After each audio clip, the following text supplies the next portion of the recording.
Good evening. Good evening, everybody, and welcome. Welcome to the Center for Strategic International Studies. I'm Andrew Schwartz. I'm our Chief Communications Officer here at CSIS, and I'm also the host of a new podcast called The Impossible State. It's named after Victor's book, The Impossible State, which you can buy a few copies of. It's still extremely relevant. And our new podcast, The Impossible State, talks about the weekly developments with North Korea. And we launched one this morning with Sumi Terry. Each week I'm going to be talking to Victor, Sue, Mike Green, Chris Johnson, other CSIS experts. And since you guys are all interested in this subject, I thought you might want to check it out on Apple Podcasts or on SoundCloud. We're very fortunate to be able to do this forum here at CSIS. We thank TCU and the Schieffer College of Communication. And we also thank the Stavros Niarchos Foundation for all of their support over the years. This is a terrific forum. It's a very timely issue. And with that, I'd like to give it to our fantastic host, CSIS trustee and former host of Face the Nation, Bob Schieffer. Thank you.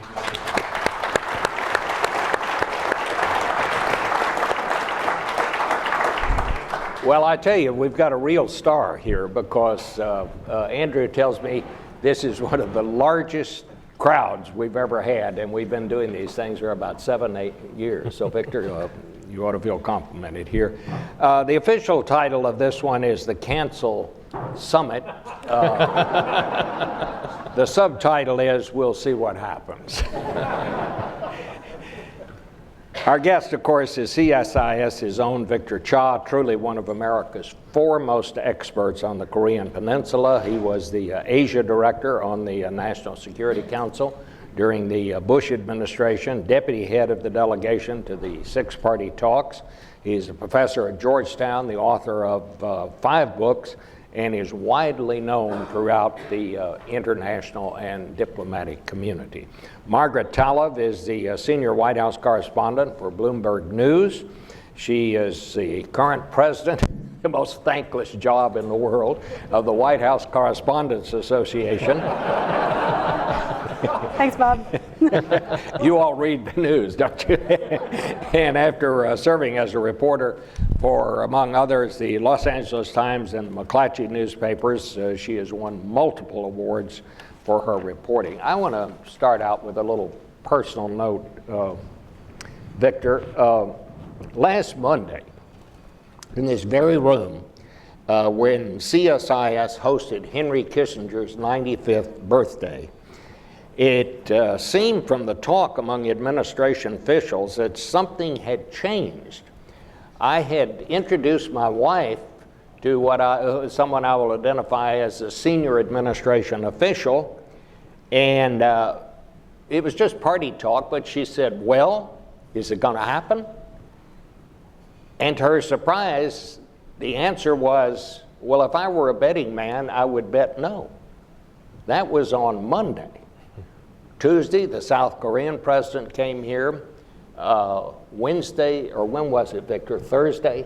Thursday, they announced that the summit had been canceled. Of course, Friday into the weekend, it was uncanceled or whatever. But I'm still not sure of that timeline. But Victor, I'm just going to start out by asking the same question to you that my wife asked to that senior official. Is it going to happen? Well, I actually don't know.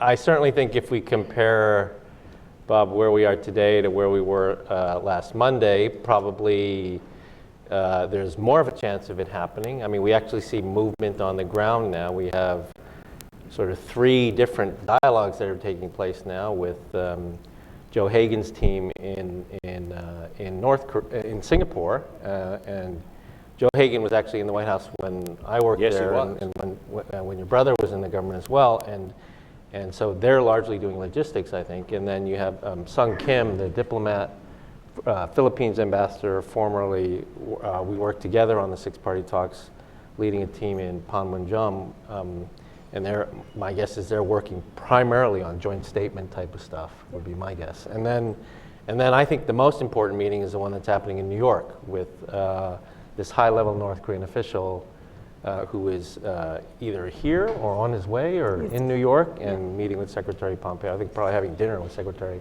Pompeo tonight. I mean, to me, that's actually the most important meeting. So why was it canceled, the first go-round? So, I mean, you saw the letter that President Trump wrote. I did. As a former NSC staffer who used to draft these things, the first thing you notice when you read a letter like that is that that is not a letter written by professionals, right? That was a letter clearly dictated by the president, and it's actually an astounding, historically, it's an astounding document because it is on White House letterhead. It is in Times Roman 12 point, which is the only font that the president is the only one who can use Times Roman 12 point, in terms of correspondence in the White House. But it's written as though somebody just dictated it without all the polish of, deep state, whoever, trying to make it look presidential. And so it was extraordinary. I mean, it's just an extraordinary document to look at. And I think the main reason that it was canceled, and I'm just guessing here because we're all guessing. Maybe Margaret probably has the inside scoop on this, but I feel like when you send the president 10,000 miles to Singapore, and you basically move the whole White House to Singapore, you have to be able to have enough planning, basic planning done in advance. The basic logistics of a summit is 1,000,001 things. And at least the papers reported that Joe Hagan and his team were in Singapore waiting to do this, and the North Koreans didn't show up for 3 days. At which point, I would have come back too and said they're not here, they're not ready, and we're just running out of time. And so I imagine that if anything, that was one of the factors that was pushing the president to reconsider whether to hold this thing on June 12th. But of course, after he said he was not going to hold it, then the North Koreans became responsive all of a sudden, and so, we're back to where we are now. Well, it would have, no question, it would have been embarrassing had the president actually gone there, Right. and they weren't there. Can you imagine? Yeah, that would be embarrassing. So I thought what was interesting, last week, Dr. Hamry, the president of CSIS, put out a letter he does once a week. It's kind of his thoughts on the events of the week, and he said that he was actually relieved that the summit was canceled, because he said in his mind he did not believe at that point that the administration actually had an agenda. Yeah, well, I mean, I think everybody was concerned that things were happening too quickly. I mean, just before coming down here, I had to ask, like, my folks in my office, could we check if anything's, because it's like that. Something can happen in 10 minutes all of a sudden and change things again. So I think a lot of people were concerned that things were moving too fast. And as I think everybody in this audience knows, this is not normally the way you do summits, right? Usually you have a long period of negotiation, and I'm looking out in the audience and I see lots of people who were involved in such negotiations that are quite detailed, that can go on for months, at the end of which you have the possibility of a leaders meeting to help seal the deal, push the last issue across the goal line, things like that. And in this case, we're doing it completely the opposite way, which is a meeting between the leaders, not, I think, very little negotiated in advance, and then presumably a process that will follow that. But I think for that reason, however, that is a much more risky tack to take, because there is always the possibility that the summit will fail. And if it does fail, then we're in a very bad place. Or that one or the other party might want results too badly, they might want them too much, and then be willing to put too much on the table. And I think, because of both of these concerns, I think John was probably happy for about 24 hours that it was turned off. But then, of course, 24 hours later, it was turned back on again. So, Margaret, and I've asked, normally the format we follow is I ask the questions of the other people on the panel, but I want Margaret to also join in the questioning today. So, Margaret, I will ask you a question first. What is the White House telling us that the president wants? Yeah. they've been pretty careful in how they talk about this. I mean, total denuclearization of North Korea is what they talk about. Total denuclearization of the peninsula is what the North Koreans talk about. And I think fundamentally we still don't, and I'm interested in Vic's thoughts on this too, but to my ear, my untrained, non-diplomatic, undiplomatic journalist ear, what I hear is still no fundamental meeting of the minds on what the boundaries and the definition of denuclearization are. Is the U.S. saying that they would pull back any of its posture before North Korea did anything, or are they looking only at those sort of moves back by North Korea, and is that a non-starter for North Korea? Yeah. Well, I think you're. I mean, I don't think your ears are untrained. I think, and your eyes are not untrained. I think you have hit the nail on the head. I mean, the biggest gap in all of this is how we define denuclearization and how the North Koreans define it. The way you've read about it in the papers is North Korea is in favor of denuclearization of the Korean Peninsula. That is a phrase that the North Korean regime has used for decades to refer to. It's sort of like saying, yes, we all believe at some point there should, in the future, be zero nuclear weapons in the world. Right? I mean, think of it in that spirit. Except for North Korea, they don't care about the world. All they care about is the Korean Peninsula. Right? Their whole world is the Korean Peninsula. And so in that regard, someday in the future when there is no hostile U.S. threat, hostile in their minds, which would mean no U.S. forces on the peninsula, no security commitments to allies. No protection of South Koreans or Japan. No protection of South Korea or Japan. That would then signify the end of U.S. hostile policy. And at that point, they might consider removal of their nuclear capabilities. The U.S. definition, of course, is very different. I think the phrasing that we would prefer, some of us, is what we used the last time we did a nuclear deal with North Korea, where the North Koreans agreed to, quote, abandon all nuclear weapons and existing nuclear programs. That's a much more definitive statement of denuclearization. And as we've seen in the various statements, either by the North Koreans or transmitted through the South Koreans, we have not yet heard language that is close to that, that which the North Koreans agreed to in 2005 and 2007. So I think we still are a long way away. And I think that's where meetings like the ones taking place in New York, or even ultimately the meeting between the two leaders, that's the only way that space is going to be closed. It's not going to be closed sort of at the grunt level like myself or others. It's going to require a so-called strategic decision. But in order for the meeting to happen, the threshold can't be the thing that no one's ever done in 30 years, right? And so, what's your guess that the threshold issues are? Is it a question of an agreement? There has to be some agreement that everyone's willing to reach in advance. Is it timing? Is it suspending testing for some period of time? Is it verifications? What is the most likely, the easiest kind of low-hanging fruit that gets everyone satisfied that the summit can go forward? Well, you're absolutely right. There is a clear catch-22 here, because you need the summit to close the space, but you don't want to have the summit unless some of the space is guaranteed to be closed in advance.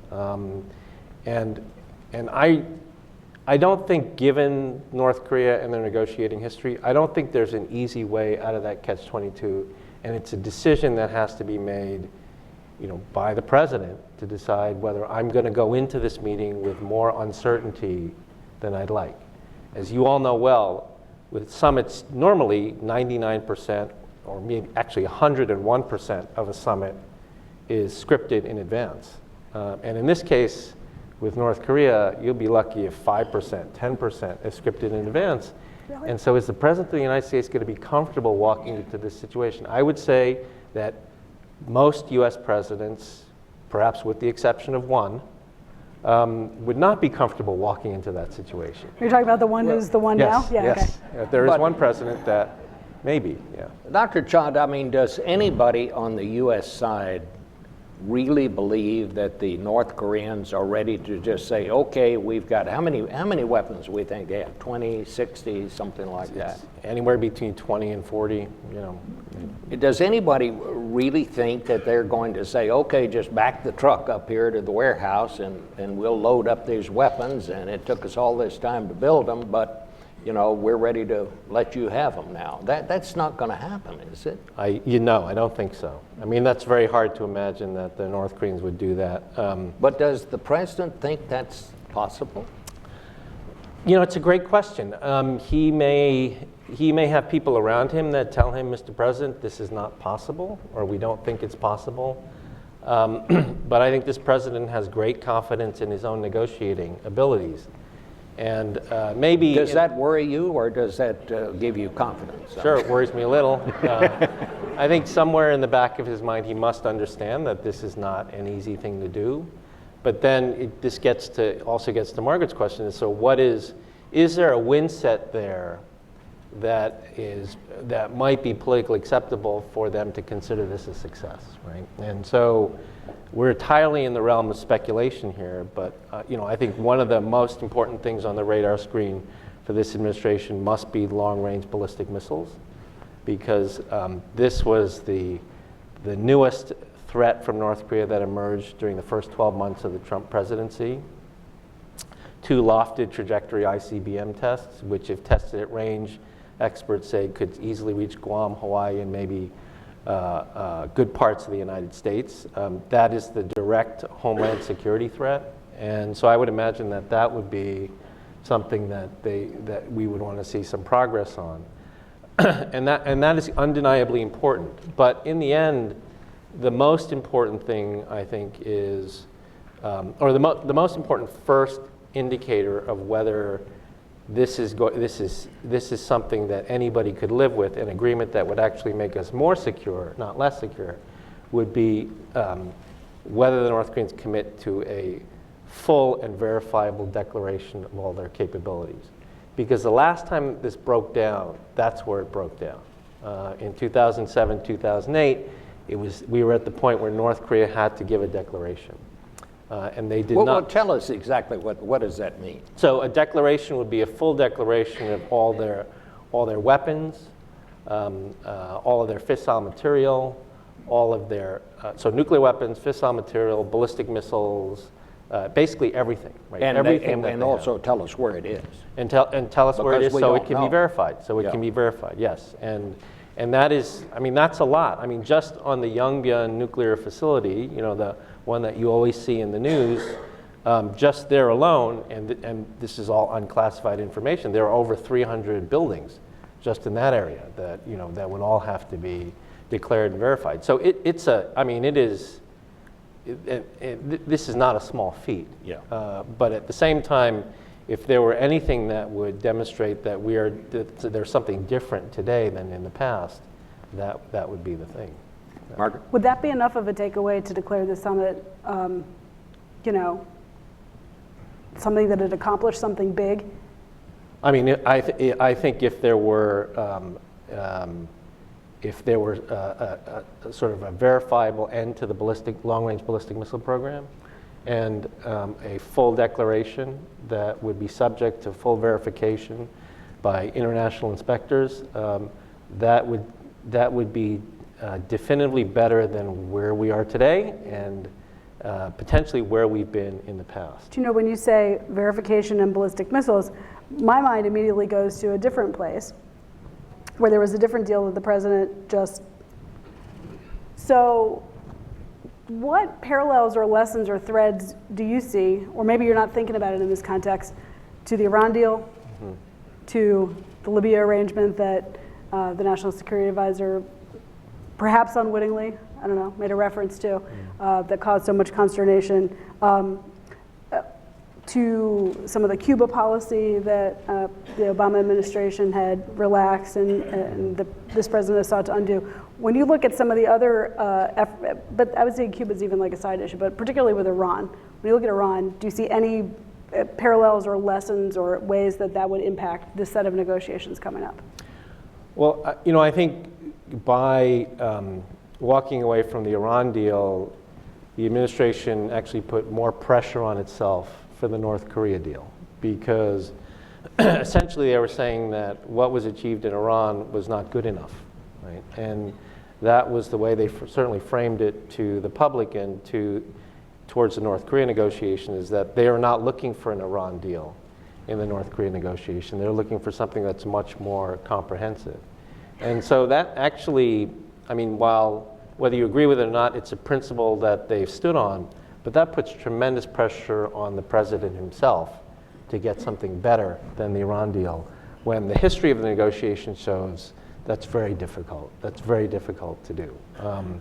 I mean, we have put 30 years into this negotiation, and I mean, it's entirely possible that over those 30 years, there are people who are doing it that are stupider than the current administration. Although, I mean, I do have a PhD, so you know,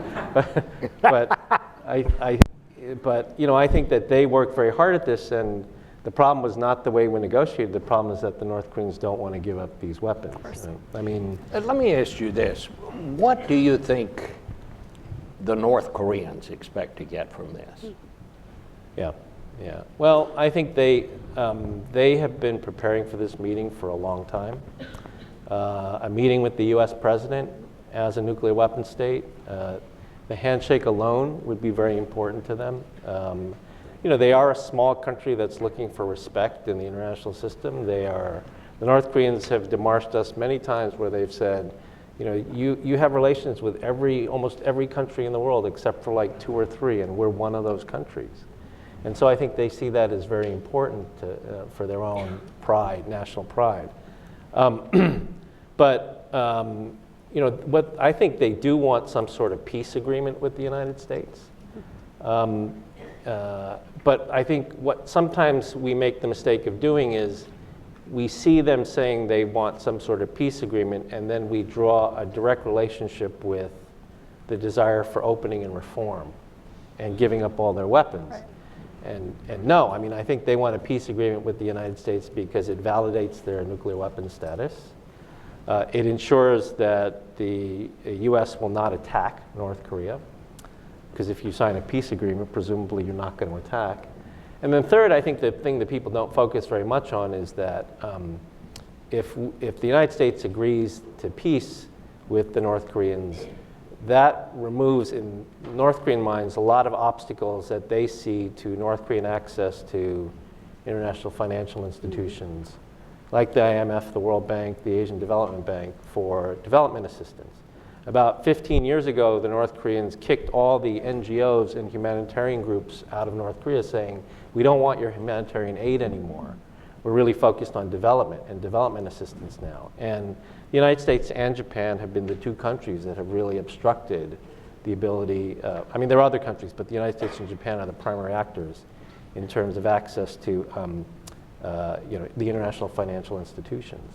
And so I think that's part of the reason that's what they want. Would they want something like some sort of an armistice, or to sign some sort of a treaty that the war is finally over? Yeah. And is that a good idea? Would we consider doing that? Yeah, I think a treaty, so as you all know, an armistice was signed in 1953, which is a ceasefire. So the Korean War officially has never ended, just a cessation of hostilities.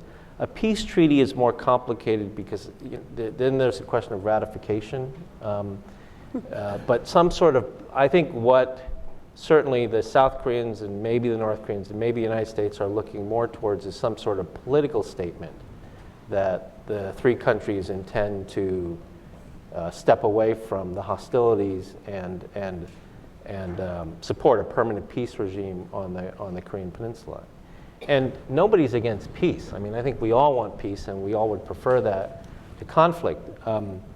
But I guess the main concern is that if we walk into something like that, do we understand what the potential ramifications are? Does that then affect our troop presence in Korea?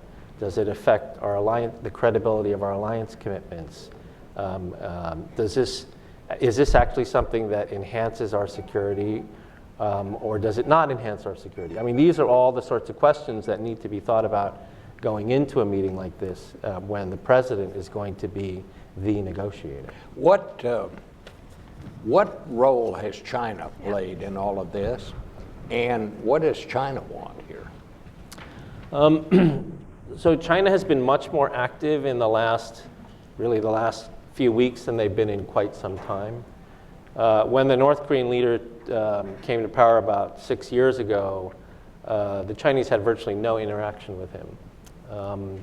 But after President Trump agreed to a summit meeting with the North Korean leader, China has had 2 summits with the North Korean leader within a span of 40 days. And it was that second one, wasn't it, that coincided with the president's dictated letter. Do you see, how much of a correlation do you see, and did you see it in terms of North Korea adjusting their rhetoric or their asks, from the U.S. as the turning point where they didn't show up for meetings and that kind of thing? Yeah, so certainly the president himself framed it that way. Yeah. He thought that that North Korea's attitudes changed after the second meeting with the Chinese. Because China had given him instructions. Yeah, that's certainly the way, and that we were not informed of the second meeting. So I think there was some suspicion there. I think that as with most countries, China was also uncomfortable with the pace, with the way things were moving so quickly. They clearly have stakes in any deal that the United States or North Korea might negotiate, a peace agreement. The Chinese would not want to be cut out of something like that. Any discussion of security guarantees, China would not want to be cut out of something like that. I think for the Chinese, they're always balancing, because on the one hand, when there is no negotiation taking place and North Korea is doing bad things like missile tests, everybody blames China. They're like, why don't you do something? You have all the economic pressure. And so the Chinese prefer negotiation, because when negotiations start, then all the pressure's on the United States, right? Why don't you make Somebody a else's deal, fault, right? right. Someone, but the Chinese, I think, would prefer to have it go back to something like six-party talks, where it's hosted in Beijing, and as host, then China has the pen on document writing and things of that nature, which gives them more control over the process. So, and so I think the Chinese are behaving as most other countries in the region are behaving in this whirlwind of diplomacy. They're trying to find their feet in all of this, and they're trying to consolidate their relationships with the key parties, that being the North Koreans and the Americans, and they don't want to be cut out of anything. I want to go back. You talked about just a minute ago. What the Russians? I lost my train of thought there. Mm-hmm. It happens. The Russians, we know, suddenly find out, are showing a lot of interest in this. And what do they want out of this? So I think, in the end, Russia, I've always felt that Russia's policies on the Korean Peninsula have been, they've been a combination of one long-term goal and, in the short term, very self-serving. So the one long-term goal is, in the end, they would like to see energy and railway links that connect the Korean Peninsula and Northeast Asia up through northern Korea and eventually to Russia for energy and gas and transport pipe lines. That has always been sort of the long-term goal. But aside from that, in the immediate term, I think they've always been very self-serving. So when it's in their interest to do something on the policy, they will do it. So to give you an example, when we were doing six-party talks, the president I worked for, President Bush, did not want North Korea to have light water reactors for a variety of reasons as a substitute for North Korea's plutonium program. And we had many long negotiations with the North Koreans where we said, you really don't want a light water reactor, right? First of all, you don't have the energy grid to support civilian nuclear energy. It's just a white elephant, right? You'd be much better off with conventional electricity, winter weatherproofing of your windows. These things will increase energy efficiency, not sexy at all, energy efficiency much more. And I felt like we were at a point where they had turned a corner on this. And then we find out, like that evening, the Russians did a press conference and they said, if the Americans don't want to give them a light water reactor, we'll sell it to them, right? So it's things like that where they not been, but they can also be unexpectedly helpful at times. And let me just, if you can indulge one other story. Again, when we were doing six-party talks, the North Koreans wanted, and I talk about this in the book, the North Koreans wanted a security guarantee from the United States. And the language that was proposed is that the United States will not attack North Korea with nuclear or conventional weapons. So this was all happening in Beijing. We sent that back to Washington. I thought there's no way that it was going to be accepted. It was accepted to make a long story short, it was accepted the next day. And to the surprise of everyone, the Chinese, the Russians, the South Koreans, the Japanese, at which point the Russians said, we'd like to call a recess and have a bilateral meeting with the North Koreans. And everybody else in the room was like, why do you want to do that?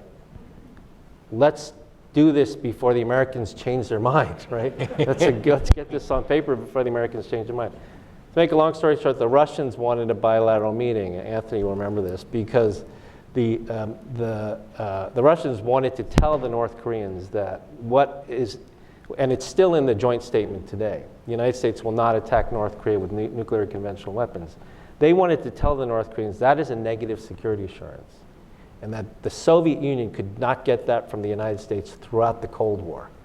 So they believed, the Russians believed that the United States was serious this time, right? Isn't that it? So sometimes they can be helpful too. Isn't one of the hardest things going to be in reaching a meaningful agreement is how you divide up or how you determine how much they use nuclear power for civilian needs and how much can they use it for military?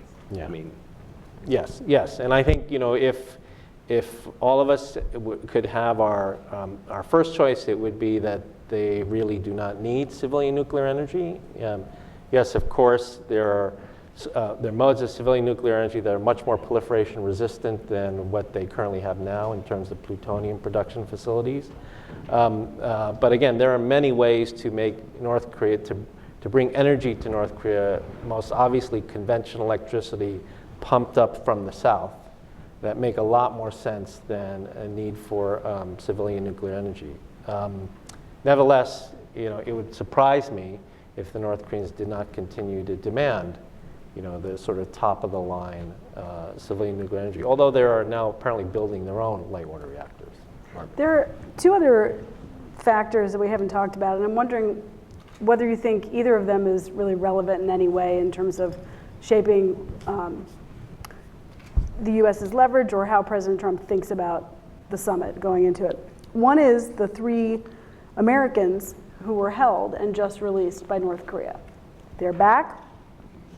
Obviously, the president and I guess the vice president and other members of the administration have spent a lot of time talking to them when they immediately came back. And I don't know, you would know better than I, perhaps even below that level, maybe there's been a more formal sort of debrief. Is there anything that they learned during their relatively short time being held that would be the sort of thing that could help inform the U.S. in ways that it doesn't know? And before you answer, my other question is, I had read somewhere that even though, overwhelmingly North Koreans are still very poor and don't have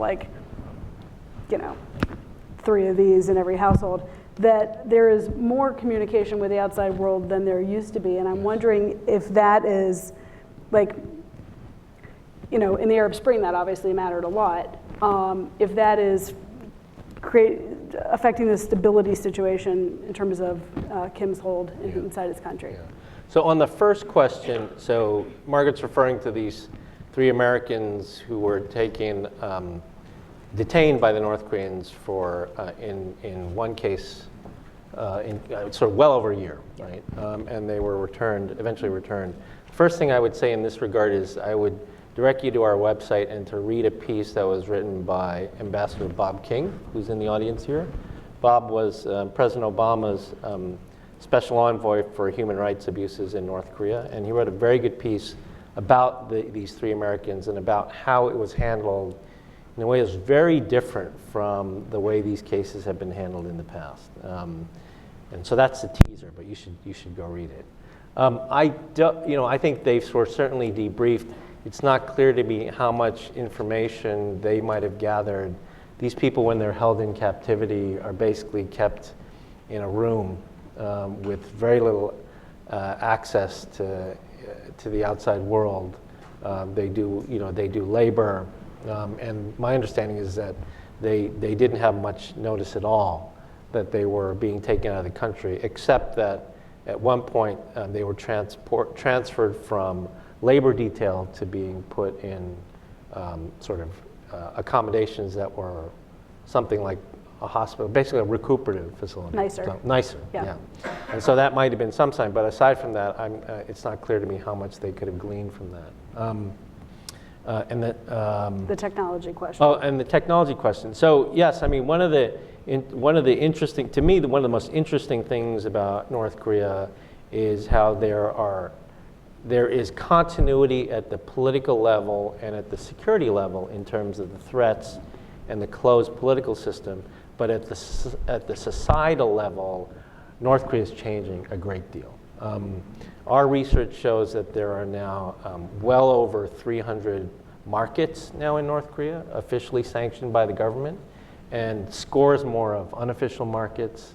That the majority of North Korean citizenry today get 85% of their livelihood from the market and 15% from the government. And the only reason that is extraordinary is because this is still a centrally planned state economy in the sense that people are supposed to theoretically get all of their stuff from the government. And yet they are moving away from the government towards these markets to make their living. And once that happens, they become interested in anything that's new. So new movies, new music, Korean pop songs, South Korean pop songs, these sorts of things, anything that they can get their hands on. And that's the biggest change, I think. Speaking of technology, and when we were talking about what does North Korea want, obviously they want these sanctions lifted. Yes. In some way. Yeah. How much of that could we expect here? I think it's going to be very difficult initially, unless there are real denuclearization steps that are taken by North Korea. These sanctions, and they're now, just to give you an example of scale, 10 years ago when we started smart sanctions against North Korea, we had one UN Security Council resolution and one Treasury Department authority. Now the Trump administration has 10 UN Security Council resolutions to work with. And I think it's 6 Treasury Department authorities, something like that. And those are all, for the most part, those are for nuclear proliferation. So you can't just remove these as a political carrot. I mean, they have to be tied to some sort of serious effort at denuclearization. So I think it'll be very hard unless North Koreans really deliver. The most likely place for sanctions relaxation would be to enlarge the humanitarian carve-out that exists now within this UN sanctions regime, to allow for more food and other things to get into the country. And then each individual country has their own bilateral sanctions against North Korea, and it's possible they could lift some sanctions there, but that would have to those actions would still have to be in compliance with the overarching UN Security Council resolution. So it's a very interwoven set of sanctions. Yeah, let me also ask you, the administration is doing all sorts of things on the trade front, especially with China. Do you see that tied in to these talks? Is there a connection here? Because there's some in some cases, very weird things going on the trade front, especially this ZTE. Yeah, company. I mean, of course, it's very hard to, to decipher the trade policy. But so on ZTE in particular, I think those sanctions were directly related to these violations with regard to Iran and North Korea. And these were sanctions on China. Yes, sanctions on the Chinese company in particular. But I don't sense, others in the audience may feel differently, I don't sense that there is a conscious linking of, look, we'll go easier to China on trade if you help us more on North Korea. I don't really think that's the case, in no small part because if you look at all of the entities that we are listing now in terms of sanctioning, many of these are Chinese now. And the next set of sanctions they were going to roll out that they pulled back had Russian and Chinese entities on them, according to press reports. So if that's the case, then we are not discriminating in terms of who we are secondary sanctioning in terms of doing things with North Korea, including China. And I think that is a completely separate thing from this whole question of reducing the trade deficit and this other trade war we appear to be rolling into with China. We want to go now to get some questions, but let me just go back to one thing that you said about the pulling out of the Iran deal and how the president really put pressure on himself when he pulled out of that deal. Do you think that had any, or is going to have any impact on the North Koreans? So I may have a little bit of a different view than most, but I actually don't think it did. You don't? I don't think it did because I think the North Koreans believe they are different. I know they believe they are different. They think they are a very unique case. Iran does not have nuclear weapons. North Korea does have nuclear weapons. Iran doesn't have long-range ballistic missiles that can reach the United States. North Korea does. So I think they feel like they're a completely different case. And so personally, I don't think they took anything from the Iran deal, one way or the other. Very interesting. All right, right here. We'll start right here on the front. Tell us who you are. I'm a Peter Humphrey, intel analyst and a former diplomat. Dr. Cha, I view absolutely zero chance of IAEA or OPCW inspectors running around North Korea uninhibited. And there's nothing stopping the regime from moving 20% of its nuclear bombs and centrifuges into Yodok or Kwalisod number 25, the prison camps, and declaring them off limits, just like Saddam's presidential palaces. What's plan B when that happens? Well, that's a good question. So on your first point, I think this is the challenge of so-called CVID, right? Complete, verifiable, irreversible denuclearization. As my colleague Sue Terry, who's in the audience here, she said, like, North Koreans have thousands of tunnels underground where they could hide all of this stuff, and you cannot denuclearize a country that is not proactively willing to denuclearize. It's very difficult to do it unless you completely occupy the country with 850,000 troops, right? It's very difficult to do. So yes, I think as an ideal standard, CVID is what we should hope for. But in the end, I think what it comes down to and is the degree to which you think this problem of North Korea can be, in terms of their nuclear capabilities, can be 100% solved, or to the extent to which you think it needs to be managed in terms of threat reduction and risk reduction, right? And in the latter category, I would point you to a report that Sig Hecker out at Stanford just released, where he offers a plan for risk reduction. Now, the problem with risk reduction is it can take 10 to 15 years. Right, Sounds like the Iran deal. Right, and it sounds like the previous deals we've done with North Korea. And there the politics comes in, because this is an administration that does not want to do things the same way as they've been done in the past. I'm glad you brought up that report, because it did underline how complicated this is. That when you talk about denuclearization, and this is the man, I'm sure many of you read this report, but he headed up our Los Alamos lab and has probably seen more of the North Korean nuclear facilities than any other American. And he goes back over and over saying, this may take 15 years or even longer to completely denuclearize. All right, this gentleman right here. Here comes the microphone. Thank you for coming, Dr. Chard. My name is Mitsuo Nakaya, Reagan Foundation.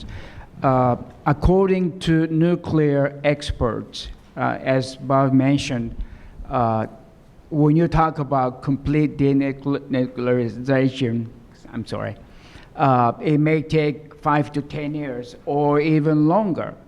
So my question is, what kind of approach President Trump should take when they meet? Thank you. What kind of approach should he take? Well, I think he should be friendly. He should shake hands.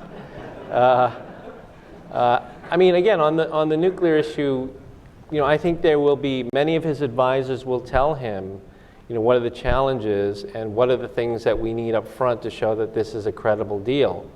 And I think that will be very sound advice. I mean, we know all of these people, and I know them as well. I think they'll give him very sound advice. But when this president walks into the room, we all know he's going to do what he wants to do, right? And so we can try to define the win set for him in advance based on expert knowledge and understanding experience. But he will decide what he wants to do when he gets into the room. He was the one who decided he was going to have a meeting with the North Korean leader. I cannot imagine that his national security advisor or secretary of state said, this is a good thing to do right now when the South Korean national security advisor is in the Oval Office. Yet he did it, right? So, so all I can say is that I think that he will get very good advice on what are the things that we need to see up front. Putting aside things like let's just crate it all up and ship it out, because that's not realistic. Within a period of like a week or 2 weeks, obviously not realistic. But in the end, he will define the win set for himself. We need to have some women because they're well represented here. Let's have, yes, ma'am, right here. Oh, thank you so much. Thank you so much. Dr. Cha, my name is Rita Jerona Adkins. I'm a journalist. I write for Asian Pacific Islanders in the United States. My question, sir, is what do you think will be the impact of this North Korea-United States conflict? Should, hopefully it doesn't sort of gravitate towards a more military kind of direction. But if it does, and even if it doesn't really get to bloom into a war, what do you think, sir, is the impact of that dynamic on the area of the Asian Pacific area, which has been recognized as precisely there's a momentum for growth, for business, after the euro had sort of kind of slid down? What do you think will be the impact of this conflict on the rest of the Asian Pacific area so far as its business and trade development and progress is concerned? So clearly if we had a conflict or something approaching conflict on the Korean Peninsula, it would not be good for anybody in Asia. It would be bad for every stock market in Asia. And when I think about conflict on the Korean Peninsula, this is war like we haven't seen in a generation. It is, the United States military has been fighting counterinsurgency now for the past 3 decades. The United States military has not fought a war like this, really since World War II. And the battle space, or the so-called kill space, is so concentrated, so small, it would be horrific. And it would put at risk 250,000 Americans who live in Korea, 100,000 Americans who live in Japan, which is the size of a medium-sized U.S. city, right? Not to mention millions of South Koreans and Japanese. So it would be a conflict of the worst kind that you can imagine that would obviously have negative ripple effects throughout the region and the world. Bob, Way over here. I'm sorry, just before you take this, I just wanted to quick, we didn't talk about Moon, and I'm just wondering, do you think that he has been a force for good in fostering the lead up to this, or do you think that he's used his leverage to detract from the U.S. posture in recent days? Good question. It's a great question, and as is often the case in foreign policy, there's never a clear-cut answer one way or the other. I think on the one hand, he worked very hard to take us from a place in December of 2017 where we thought there was a good chance of conflict on the, you saw this, right? Conflict that, through the Olympics and other things took us to where we are today. And so he deserves a lot of credit for that. But he is now in this rather unenviable position where he is trying to script Donald Trump and Kim Jong-un in terms of their summit meeting in Singapore. What could possibly go wrong? Right, what could possibly go wrong? How hard can that be, right? And then I think some people, are concerned that he's trying too hard, right, in the sense that he is putting the best polish, the best finish he can on things he hears when he meets the North Korean leader and transmitting that to Trump. And so, one understands why he's doing that, but that's not necessarily helpful because you don't want these two leaders to meet in Singapore and then be surprised. Right. Tell us about Kim Jong-un. Just give us a little picture of who he is. So he's 30-something, came to power in completely unexpected after his father suffered a massive stroke, was seen at the time to be very inexperienced, and I, among others, predicted that he would not last, more than a couple of years. But here we are 5 years after those predictions, and he's still going strong. I think the thing that was most interesting about his summit meeting with the first summit meeting with the South Korean president, April 27th, which you all saw on TV, was the way in which he completely changed within a day the mindset of 50 million South Koreans that sit on the opposite side of this border. Just by virtue of the fact that he spoke Korean without any weird accent or affectations, all of a sudden made him seem human to everybody.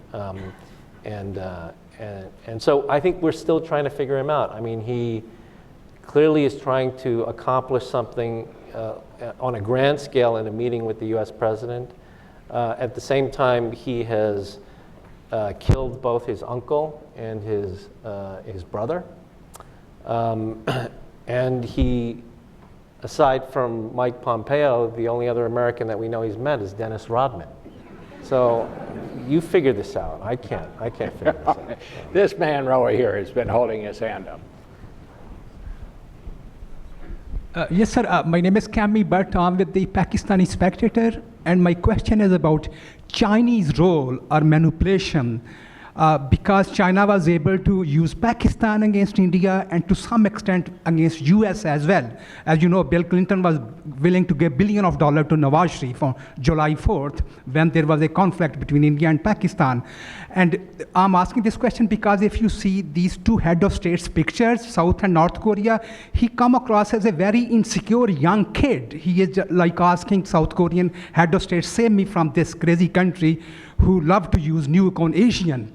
So I mean, he is already very scared. So what China is manipulating, I think, why doesn't, see, I'm asking this question because China is able to lower the stature of the White House, having directly deal with this guy. Don't you think we should rather deal with China rather than North Korea or this young kid? Thanks. Well, I certainly think it's important for the United States and China to have frequent and very candid dialogue about the situation on the Korean Peninsula, because if there's ever a chance that things go terribly wrong there, I mean, the United States and China have to be able to talk to each other and have to be able to necessarily coordinate so that we don't all get into a war, right? And so, yes, I think that's certainly important. But, I think there's also an argument to be made that the North Korean regime also feels uncomfortable being completely under the thumb of China. Going back now 10 years, the Chinese have cut all sorts of deals to extract minerals out of the northern part of the Korean Peninsula and basically treat North Korea like a poor province. And some have argued that part of the reason that Kim Jong-un is looking at this reaching out with the United States is to try to offset complete domination by China. These are all theories, of course. We don't know for certain. And yes, I mean, as President Trump said, everybody plays games. Everybody plays games in this region, and everybody is balancing off of each other.